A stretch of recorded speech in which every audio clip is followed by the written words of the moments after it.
Another area in the book that I found truly fascinating, and honestly, I was very unaware of, which I don't like to admit all that often, but the venture capital Yeah. role that Yeah. China has Mhm. developed. Can you talk a little bit about that for the audience?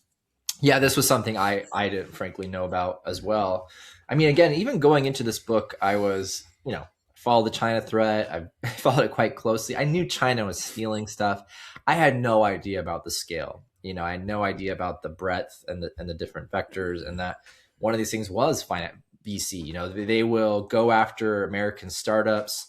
One of the things one of our interview sources talked about was, DARPA would identify a critical startup, then they would maybe kind of lose interest or they weren't able to get it going. And then China would sweep in after that. So they would, kind of come in after. Another thing too, they would be doing is VC competition pitches where they say, hey, pitch us your best quantum computing startup. And, they get these pitches, they get a lot of information from that. And they say, hey, well, we might want to do a seed round investment, give us more information. Then they're kind of looking under the hood of these companies, and that can help with targeting, that can help with cyber attacks, that type of thing. Look, I mean, the cyber attacks as well can range from sophisticated phishing to literally breaking into an office and stealing the laptops. So there was a company in the UK and Scotland who was the world leader in these kind of wave energy technology. So these machines that are kind of like snakes out in the ocean, and the wave generation creates energy.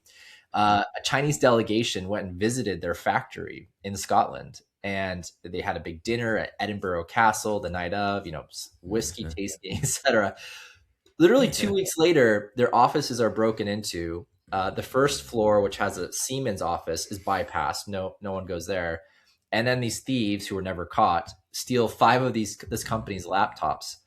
Fast forward 1 month later, a couple years later, the Scottish company goes out of business because a Chinese company has produced the exact same replica of a wave energy machine.